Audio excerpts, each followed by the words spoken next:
여러분, 우리가 투표로 뽑은 적도 없고 투표용지에서 이름 본 적도 없는 사람들이 있습니다. 그런데 그들이 여러분의 집, 여러분의 직장, 여러분의 데이터를 소유하고 심지어 때로는 우리가 뽑은 정치인들까지 소유합니다. 그들은 뭘 만들지도 팔지도 창조하지도 않아요. 그냥 돈을 옮길 뿐입니다. 그런데 이상하게도 그 단순한 행위가 그들을 대통령보다 더 강력하게 만듭니다. 왜냐하면 현대 자본주의 사회, 특히 이곳 대한민국에서 돈은 그냥 말을 하는 수준이 아니라 아예 통치를 하거든요. 돈과 권력, 그리고 역사가 충돌하는 이곳 경제사 해설가 채널에 오신 것을 환영합니다. 그리고 한 가지 확실한 건 여기서 다루는 이야기들은 절대 보이는 것처럼 간단하지 않다는 겁니다. 오늘 이 채널을 구독하고 알림 설정을 켜두시는 건 단순히 좋아요 하나를 누르는 행위가 아닙니다. 보이지 않는 돈의 흐름을 꿰뚫어 보는 지혜, 즉 금융적 통찰력이라는 축복을 받겠다고 스스로와 약속하는 것과 같습니다. 이 약속이 여러분의 자산을 지키는 첫걸음이 될 겁니다. 자, 오늘 이야기의 주인공, 바로 헤지펀드입니다. 대부분 헤지펀드라는 말은 들어보셨을 텐데 이게 정확히 뭔지 아는 사람은 드물죠. 이름만 들으면 무슨 법률 용어 같기도 하고 정원 관리 서비스 이름 같기도 합니다. 하지만 이 이름 뒤에는 현대 금융에서 가장 강력하고 위험한 아이디어가 숨어 있습니다. 헤지펀드의 본질은 아주 간단해요. 부자들만의 비밀 투자 클럽입니다. 소수의 부유한 투자자, 연기금, 기업들로부터 거대한 자금을 모아서 작은 팀이 굴리는 사모펀드죠. 이들의 미션은 단 하나입니다. 법이 허용하는 모든 전략을 동원해서 가능한 한 최대의 수익을 내는 것. 우리가 은행 가서 가입하는 일반적인 펀드, 예를 들어 뮤추얼 펀드 같은 것들은 해야 할 것과 해선 안 될 것이 명확한 규정집을 따릅니다. 극단적인 위험을 감수할 수 없고 보유 자산을 대중에게 공개해야 하죠. 마치 잘 닦인 고속도로를 정속 주행하는 것과 같습니다. 하지만 헤지펀드는 완전 다릅니다. 이들은 아예 도로 밖으로 나가 오프로드를 질주합니다. 돈을 빌려서 베팅 규모를 몇십 배로 불리고 파생상품이라는 아주 복잡한 계약을 사고 팔고 심지어 시장이 폭락할 때 돈을 벌기도 합니다. 파생상품, 말이 어렵죠? 그냥 미래에 대한 금융적 내기라고 생각하시면 돼요. 실제 석유나 주식을 사는 게 아니라 나중에 그 가격이 어떻게 될지에 돈을 거는 겁니다. 마치 다음 주에 비가 올지 안 올지에 돈을 거는 도박 같은 거죠. 근데 더 무서운 건 그 내기 딱지 자체를 다른 도박꾼들과 실제 돈으로 거래할 수 있다는 겁니다. 헤지펀드는 바로 이런 투기, 속도, 그리고 비밀의 세계에서 번성하는 존재들입니다. 사실 최초의 헤지펀드는 이렇게까지 위험하진 않았어요. 1949년 엘프리드 윈슬로 존스라는 조용한 사회학자가 만들었는데 그의 목표는 단지 위험을 줄이는 것이었습니다. 아이디어는 단순했죠. 오를 것 같은 주식은 사고 떨어질 것 같은 주식에는 반대로 베팅하는 겁니다. 아니, 주식이 떨어지는데 어떻게 돈을 버냐고요? 주식을 빌리면 됩니다. 이게 바로 한국 주식시장에서도 논란이 많은 공매도의 원리입니다. 자, 쉽게 설명해 드릴게요. 증권사에서 어떤 회사 주식 한 주를 빌립니다. 가격이 10만 원이라고 치죠. 당신은 빌린 주식을 즉시 시장에 팔아서 10만 원을 손에 쥡니다. 나중에 주가가 예상대로 6만 원으로 떨어지면 그때 시장에서 6만 원에 다시 사서 증권사에 갚습니다. 그럼 차액 4만 원이 당신의 수익이 되는 거죠. 하지만 만약 주가가 반대로 12만 원으로 오르면 어떻게 될까요? 당신은 여전히 주식을 사서 갚아야 하니까 12만 원에 사서 갚고 2만 원의 손실을 보게 됩니다. 이건 합법적이고 흔한 투자 기법이지만 잠재적 손실이 무한대라는 점에서 굉장히 위험합니다. 주가는 이론상 어디까지 오를지 모르니까요. 존슨은 이 기법을 이용해 자신의 베팅을 해지, 즉 위험을 분산하고 포트폴리오를 시장 변동성으로부터 보호했습니다. 아주 신중하고 영리하고 거의 학문적인 접근이었죠. 하지만 수십 년 후 이 아이디어는 전혀 다른 괴물로 진화합니다. 신중함이 아닌 레버리지, 비밀, 그리고 권력 위에 세워진 거대한 산업으로 말이죠. 1980년대 미국은 금융 규제 완화의 시대에 들어섭니다. 레이건 정부는 족쇄를 풀었고 연방준비제도는 인플레이션을 잡았으며 월스트리트에는 값싼 빚이 넘쳐났습니다. 갑자기 돈을 빌릴 수만 있다면 누구나 베팅 규모를 기하급수적으로 늘릴 수 있게 된 거죠. 헤지펀드는 바로 이 환경에 최적화된 존재였습니다. 은행이 아니니 은행 허가가 필요 없었고 상장회사가 아니니 공시 의무도 거의 없었습니다. 그들은 대부분의 규제 당국의 눈에 보이지 않는 회색지대에서 활동했지만 금융 시스템 깊숙이 뿌리내리고 있었죠. 만약 일반 투자자가 채수를 두고 있다면 헤지펀드는 대중이 존재조차 모르는 테이블에서 남의 돈으로 포커를 치고 있는 것과 같습니다. 1990년대가 되자 그들의 영향력은 폭발했습니다. 통화, 채권, 주식, 원자재, 심지어 국가 경제까지 거래 대상으로 삼았죠. 1992년 조지 소로스가 이끄는 퀀텀 펀드가 영국 파운드화에 반대하는 베팅을 했을 때 영국의 중앙은행인 영란은행 전체가 패배했습니다. 소로스는 단 일주일 만에 10억 달러 이상을 벌었어요. 민간 투자자 한 명이 한 국가의 통화를 무너뜨린 겁니다. 이건 시장 참여자가 아니라 그냥 제국이죠. 그리고 마침내 경고탄이 터졌습니다. 롱텀 캐피털 매니지먼트, 즉 LTCM 사태입니다. 1990년대 노벨 경제학상 수상자들이 설립한 이 회사는 궁극의 헤지펀드였습니다. 너무나 진보된 수학 공식을 사용해서 거의 무적처럼 보였죠. 그들의 모델은 이기란 통계적으로 불가능하다고 말했습니다. 하지만 위기는 실제로 일어났죠. 1998년 러시아가 채무 불이행을 선언하자 도미노 효과가 시작됐습니다. LTCM의 베팅은 박살났고 그 손실은 전 세계 금융시장을 붕괴시킬 위협이 되었습니다. 결국 미 연준이 직접 나서서 36억 달러 규모의 민간 구제 금융을 조직해야 했습니다.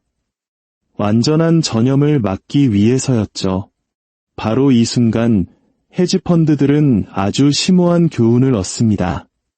몸집이 충분히 크면 시스템이 당신을 구해준다. 즉, 대마불사의 원리죠. 이제 리스크는 더 이상 위험한 것이 아니었습니다. 협상 가능한 대상이 된 겁니다. 이때부터 헤지펀드들은 단순히 시장에서 노는 것을 멈추고 시장을 만들기 시작했습니다.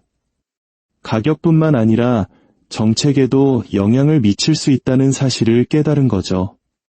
2000년대에 들어서 헤지펀드는 부자들을 위한 틈새 도구에서 수조 달러 규모의 거대 기관으로 성장했습니다. 전직 정부 고위 관료들을 고용하고 양당 정치인들에게 거액을 기부했으며 복잡한 금융상품의 유리한 법안을 위해 로비했습니다. 그들이 가장 좋아하는 무기는 레버리지와 파생상품이었습니다. 금융계의 제트연료와 다이너마이트 같은 것들이죠. 이 무기들만 있으면 작은 펀드도 수십억 달러의 자산을 통제할 수 있습니다. 이게 어떻게 작동하는지 이해하려면 당신에게 1억 원이 있다고 상상해보세요. 당신은 1억 원어치 주식을 살 수 있습니다. 또는 그 1억 원을 담보로 9억 원을 더 빌려서 총 10억 원어치 주식을 살 수도 있습니다. 만약 주가가 10% 오르면 당신은 10%가 아니라 100%의 수익을 냅니다. 원금이 2배가 되는 거죠. 하지만 반대로 주가가 10% 떨어지면 당신은 모든 것을 잃습니다. 이것이 바로 헤지펀드 모델입니다. 고위험, 초고속, 고수익, 그리고 이 모든 것은 남의 돈으로 움직입니다. 그리고 그 베팅이 잘못되었을 때 그 결과는 경제 전체에 파문을 일으킵니다. 2008년 미국의 주택 버블이 터지면서 한 헤지펀드 매니저 존 폴스는 재앙이 다가오는 것을 보았습니다. 하지만 그는 사람들에게 경고만 한 게 아니에요. 그는 주택담보대출이 부실화될 때 돈을 버는 상품을 직접 만들었습니다. 수백만 명이 집을 잃는 동안 그는 200억 달러의 수익을 올렸습니다. 금융 시스템 전체가 붕괴된 바로 그 해의 말이죠. 그런데도 헤지펀드들은 그 어느 때보다 부유해져서 위기에서 걸어 나왔습니다. 메시지는 분명했습니다. 아메리칸 드림 자체를 공매도에서 이길 수 있다는 것. 2008년 이후 위기를 초래한 은행들은 새로운 규제로 묶였습니다. 하지만 사모펀드인 헤지펀드들은 대부분 그 규제를 피해갔습니다. 그들은 그 빈자리를 채우며 대출기관, 집주인, 그리고 로비스트가 되었습니다. 그들은 경매에 나온 집들을 사들이기 시작했습니다. 한 번에 동네 전체를 사들이기도 했죠. 교외의 평범한 주택들을 거대한 기업형 임대 포트폴리오로 바꿔버렸습니다. 2020년대가 되자 헤지펀드와 사모펀드들은 미국에서만 수십만 채의 단독주택을 소유하게 되었습니다. 어떤 도시에서는 임대주택 5채 중 1채가 이런 기관 투자자 소유였습니다. 평범한 사람들에게 이것은 한 가지를 의미했습니다. 당신은 더 이상 사람에게서 집을 빌리는 게 아닙니다. 스프레드시트에서 집을 빌리는 겁니다. 뉴욕이나 런던에 있는 컴퓨터가 당신의 월세를 결정하고 얼마나 빨리 올릴지, 그리고 당신이 계속 살 수 있을지를 결정합니다. 항의하려고 해도 그 회사의 진짜 주인이 누군지 찾는 건 거의 불가능합니다. 서류는 여러 주와 조세 피난처에 걸쳐 있는 유령 회사들을 통해 복잡하게 얽혀 있으니까요. 이건 부패가 아닙니다. 이건 설계입니다. 왜냐하면 헤지펀드는 단순히 자산을 소유하는 게 아니라 일상의 모든 구석에서 가치를 짜내도록 설계된 법적, 정치적, 금융적 구조를 소유하기 때문입니다. 2008년 이후 은행들이 규제로 손발이 무기자 헤지펀드들은 새로운 기회를 봤습니다. 그들은 은행이 하던 일을 하기 시작했습니다. 기업에 직접 돈을 빌려주고 기업 인수에 자금을 대고 심지어 재정난에 빠진 정부에 자금을 지원하기도 했죠. 이것이 바로 사모신용, 즉 그림자 금융 시스템으로 알려지게 되었습니다. 쉽게 말해 동네 은행이 대출을 거절하면 헤지펀드가 2배의 이자로 예스라고 말하는 겁니다. 2024년까지 이 사모신용시장은 2조 달러 이상으로 성장했는데 이건 이탈리아 전체 경제 규모와 맞먹습니다. 은행 없는 은행업인 셈이죠. 그리고 이건 단지 대출에 관한 이야기가 아닙니다. 헤지펀드는 이제 에너지, 식량, 주택, 통화 등 일상생활과 관련된 모든 주요 시장에 영향을 미칩니다. 2020년 팬데믹 때는 시장이 폭락할 때 공매도로 수십억 달러를 벌고 몇 주 후 회복기에 주식을 사들여 또 수십억 달러를 벌었습니다.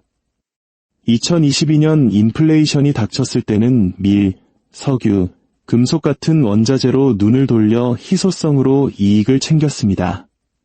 그동안 일반 가정은 더 비싼 식료품과 기름값에 허덕였죠. 그들은 미래에 베팅만 하는 게 아닙니다. 그들은 미래를 창조합니다. 헤지펀드가 거대한 포지션을 잡으면 시장이 움직이고 가격이 바뀌고 정책이 반응합니다. 심지어 중앙은행도 주목하죠. 그들은 사실상 규제를 반응으로 대체했습니다. 순수한 속도와 규모로 자본주의의 규칙을 비틀어 버리는 겁니다. 하지만 돈만으로는 그들의 통제력을 다 설명할 수 없습니다. 바로 영향력이 핵심입니다. 헤지펀드는 이제 미국에서 가장 정치적으로 연결된 조직 중 하나입니다. 민주당과 공화당 모두에게 최고의 후원자 그룹에 속하죠. 그들의 임원들은 국회의원들과 비공개 회동을 하고 전직 재무부 관료들을 고문으로 고용합니다. 일부는 중앙은행 총재와 직통 라인까지 가지고 있습니다. 이것이 바로 한국에서도 익숙한 회전문 인사입니다. 규칙을 만드는 사람들이 결국 그 규칙으로 이익을 보는 사람들을 위해 일하게 되는 구조. 이건 불법이 아닙니다. 그냥 효과적일 뿐이죠. 규제 기관장이 은퇴해서 헤지펀드에 합류하고 자신이 이끌던 기관을 상대로 로비를 시작하는 모습을 어디서나 볼 수 있습니다. 이 순환은 새로운 법이 권력을 억제하는 것이 아니라 안정화시키도록 만들어진다는 것을 보장합니다. 헤지펀드의 진짜 천재성은 규칙을 악용하는 데만 있는 게 아닙니다. 안정과 혼돈, 양쪽 모두에서 이익을 얻을 수 있다는 점입니다. 상황이 평온할 때는 꾸준한 수익을 올립니다. 위기가 닥치면 세상의 반대로 베팅해서 또 이깁니다. 이런 의미에서 헤지펀드는 재앙이라는 개념 자체를 금융화했습니다. 이제 그들은 날씨, 이자율, 심지어 자연재해에 대한 파생상품까지 만듭니다. 어떤 헤지펀드는 대재앙 채권을 발행합니다. 이건 대형 재해가 일어나지 않는 한 투자자에게 높은 수익을 지급하는 보험 연계 증권입니다. 만약 재해가 발생하면 그 돈은 피해 복구 비용으로 쓰이죠. 다시 말해, 당신은 말 그대로 기후에 베팅할 수 있는 겁니다. 그들에게 리스크는 또 다른 수익원일 뿐입니다. 이 논리는 월스트리트를 훨씬 넘어섭니다. 헤지펀드는 이제 시장을 움직이는 데이터를 소유합니다. 인공위성 사진을 사서 유조선 이동 경로를 추적하고 열 감지 센서로 공장 생산량을 측정하며 신용카드 기록으로 소비자 행동을 예측합니다. 수백만 개의 데이터 포인트로 훈련된 알고리즘을 사용해 당신이 어떻게 소비하고 투표하고 움직일지 예측합니다. 이것은 완벽하게 합법적이고 조용하지만 거대한 금융 감시입니다. 어떤 분석가들은 그들을 자본주의의 새로운 국가정보원이라고 부릅니다. 그들은 정부를 통제할 필요가 없습니다. 그냥 정부가 무엇을 할지 다른 모든 사람보다 몇 초 먼저 알기만 하면 되니까요. 하지만 그들의 힘 대부분은 눈에 보이지 않습니다. 구조적입니다. 헤지펀드가 한 국가의 주택, 기업 부채, 식량 공급, 에너지 인프라의 상당 부분을 소유하게 되면 그들은 위협할 필요가 없습니다. 그들의 존재 자체가 레버리지가 됩니다. 임대료 통제법을 통과시키려 하면 자본은 다른 곳으로 흘러갑니다. 파생상품을 너무 엄격하게 규제하면 유동성은 하룻밤 사이에 사라집니다. 투기를 처벌하면 헤지펀드에 수십억 달러를 투자하는 연기금이 타격을 입습니다. 이 모든 시스템은 돈이 멈췄을 때 누가 고통받든 상관없이 돈이 계속 움직이도록 설계되어 있습니다. 그리고 가장 아이러니한 것은 바로 당신의 은퇴자금, 즉 국민연금도 아마 이 게임의 일부라는 점입니다. 연기금, 대학기금, 자선단체 모두 더 높은 수익을 위해 헤지펀드에 투자합니다. 그 수익에 의존하는 교사, 간호사, 공무원들의 저축이 자신들의 집값과 생필품 가격을 올리는 바로 그 세력에게 자금을 대주고 있는 셈입니다. 이것이 현대 금융에 숨겨진 고리입니다. 공적 자금이 사적 권력을 먹여 살리는 구조죠. 하지만 가장 불안한 부분은 이것입니다. 헤지펀드들은 스스로를 악당으로 보지 않습니다. 대부분 자신들을 현실주의자라고 생각하죠. 그들은 유동성, 효율성, 혁신을 제공한다고 말합니다. 시장을 더 똑똑하게 만든다고 주장하죠. 어떤 면에서는 맞는 말입니다. 그들은 자본을 더 빨리 배분하고 비효율성을 찾아내며 약한 기업을 퇴출시킵니다. 하지만 그들의 성공은 역사의 근본적인 진실에 의존합니다. 권력의 집중은 항상 부서질 때까지 가속화된다는 것. 제국은 돈이 떨어져서 붕괴하는 게 아닙니다. 균형을 잃어서 붕괴합니다.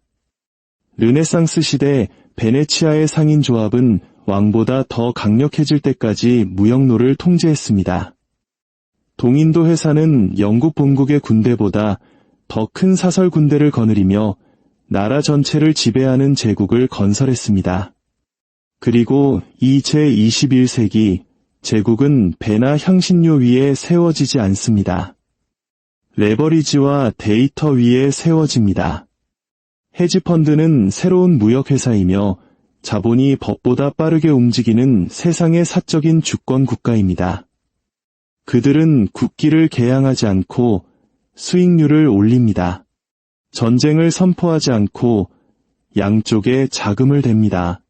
국가를 정복할 필요가 없습니다. 그들의 빚을 사면 되니까요. 이것이 바로 현대사회를 지배하는 조용한 통제입니다. 정치인들이 이념을 놓고 싸우는 동안 진짜 통치자들은 그 이념을 차익 거래하느라 바쁩니다. 그들은 선거에 자금을 대고 정책을 거래하며 시장을 움직이는 모든 헤드라인에서 이익을 얻습니다. 모든 위기가 거래될 수 있는 시스템에서는 진실 자체도 또 다른 변수가 될 뿐입니다. 진짜 위험은 헤지펀드가 존재한다는 사실이 아닙니다. 그들이 경제의 핵심에 유동성의 혈관처럼 얽혀 필수적인 존재가 되었다는 점입니다. 만약 그들이 내일 사라진다면 시장은 멈추고 신용은 동결되며 정부는 패닉에 빠질 겁니다. 의존성이 그만큼 깊다는 뜻이죠. 그래서 누가 진정으로 세상을 통제하느냐고 물을 때 그 답은 백악관이나 국회의 사당에 있지 않습니다.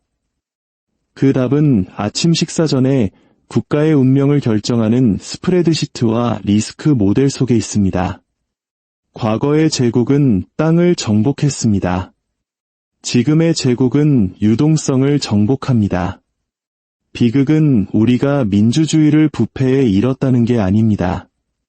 우리가 그것을 효율성과 맞바꾸면서 통제가 더 이상 허락을 필요로 하지 않을 때까지 조금씩 팔아넘겼다는 것입니다.